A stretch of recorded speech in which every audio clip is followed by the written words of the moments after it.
Alright, so today we're going to be installing a cab rack on a T3 Tacoma. Fits T2, T3, second gen, third generation Tacomas. Let's go ahead and get started. So first thing we're going to want to do is we're going to remove this little trim piece. These come out pretty easily. You can just kind of grab them. They're just kind of a pressed fit inside of here. There is going to be some double-sided sticky tape on one of them, and then there's a small clip on the front that goes there, and you can see the double-sided sticky tape.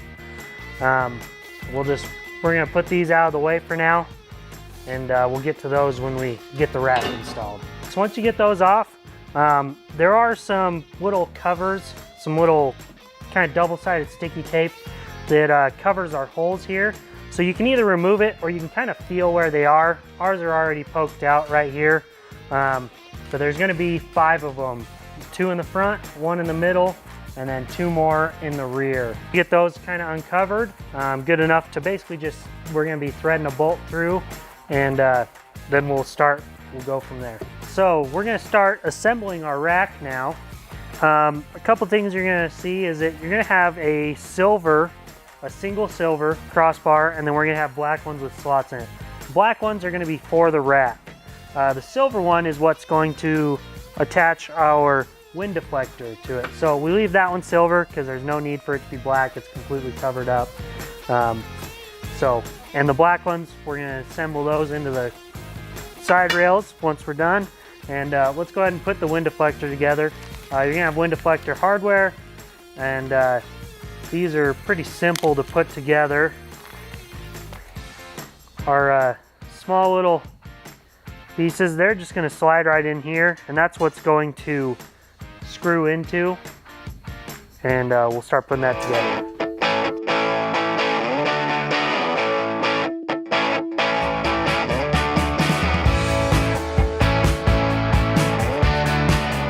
The screws, they're just going to be a Phillips. We're going to put a lock washer on, and then our regular washer on.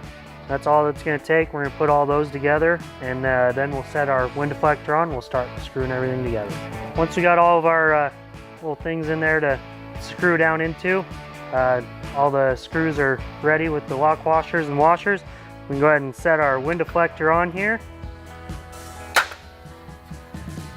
Go ahead and just start putting them in hand tight. You don't want to get any of them tight down right away, so you get all of them, and you can kind of get the wind deflector centered on everything. And then once you do have all of them together, then we can go ahead and tighten everything down.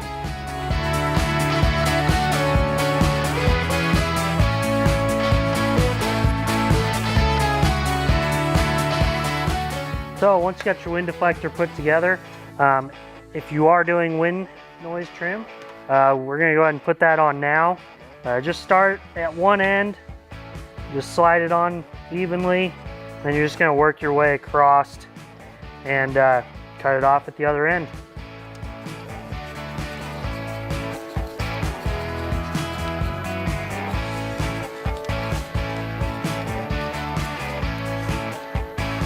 Alright, now that the wind deflector is all done and ready, we can kind of set that to the side, and we're going to start assembling the rack, starting off with our hardware. These are going to be a M6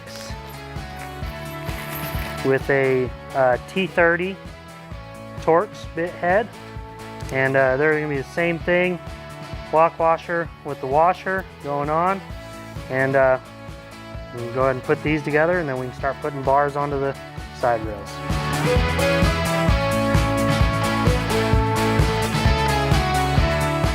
So, got all of our hardware ready, so we can go ahead and start putting the rack together. We don't want to put all the bars in place because some of them are going to cover some of our points where we're going to be bolting the rack down.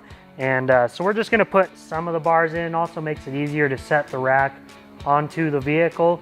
Not as heavy, things like that. So let's go ahead and start putting some of these together.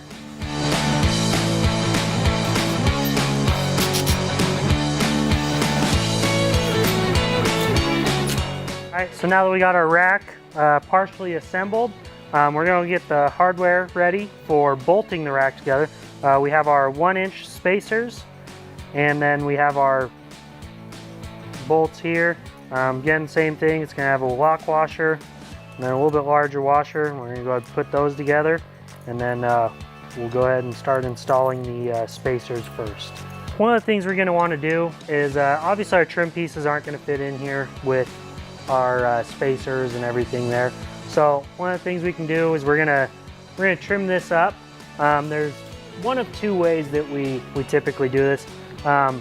One is you can actually just section these out, just cut a nice little section out and you know, set them back in.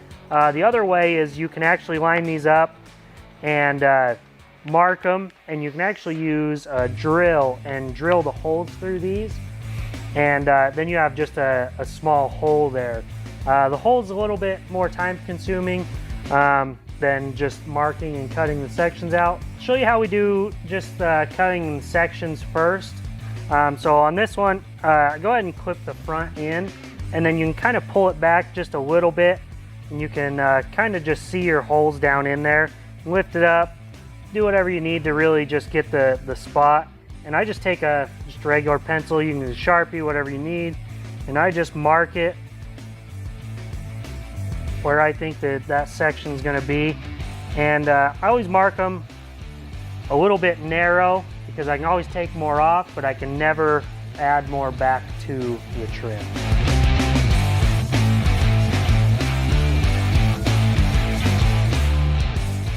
In order to drill these, like I said, it's a little bit harder to get spot on.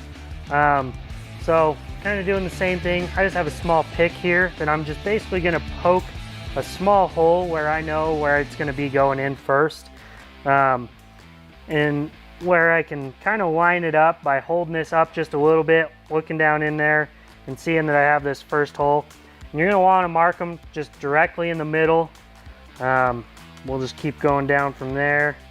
If I was going to want to section these, I just use a knife of some sort, and then you're gonna need a pair of dikes. And wherever you marked your section, I would just go ahead and cut through it on both sides pretty well, and then you can take the dikes, and there's a little metal spine in there, and you can just snip that spine, clean it up from there however you need, and that'd be the easiest way to section it. But today we're gonna drill ours. So I'm just using a 3/4 inch drill bit, and I've already marked my small holes here. So we're just gonna go ahead and drill this thing out, and then we'll section it from there.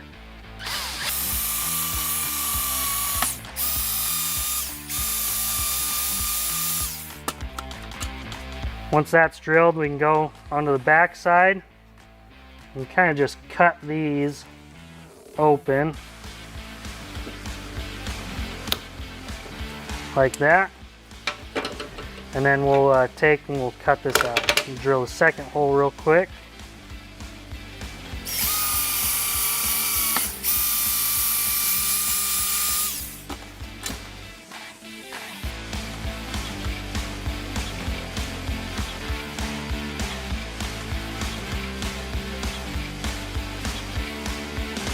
That comes out, and then this is where the little metal spine is. We're just going to get underneath it.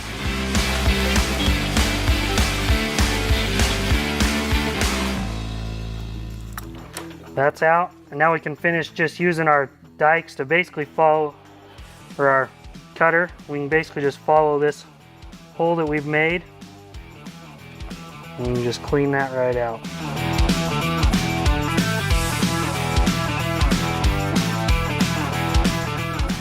So once we got our trim pieces cut, we can go ahead and use our silicone. We're going to put silicone just right at the hole. Then we're going to set the washer or the spacer right over the top of it. So we're going to put this in here, and it's just going to kind of help keep any water or anything from getting in. Go ahead and do that to all of those.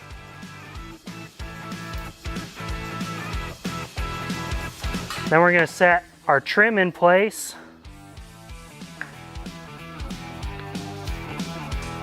Kind of lay it down.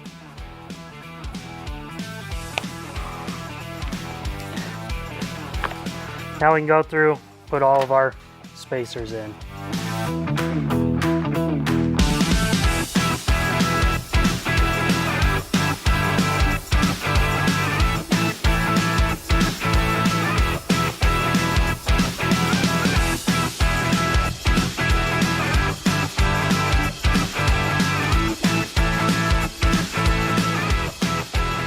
All right, once you got your rack up there and in place, we can go ahead and start putting our hardware in all the holes and start getting this thing bolted down.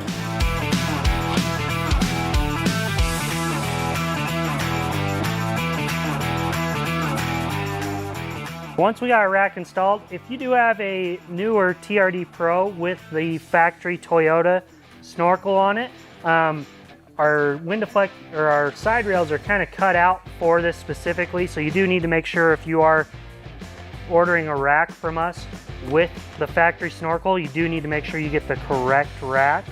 And then we have this slot right here, so where we're going to bolt our original factory manufacturer hardware in there. It's just going to go right back together.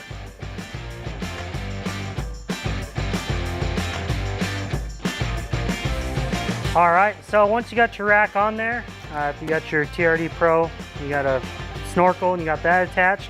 Once everything's ready, we left this loose so that we can kind of square this up where we want it.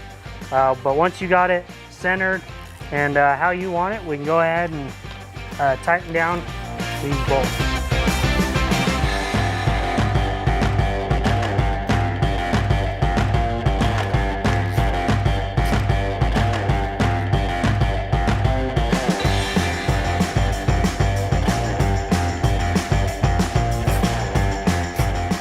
All right, so now that everything is tightened down for the rack, once we're done with that, we can go ahead and put the rest of our crossbars in and we'll be finished up.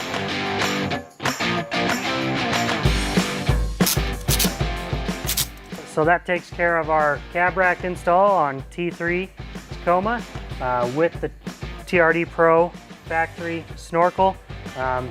Standard cab rack without the snorkel install is pretty much the same aside from the small slot.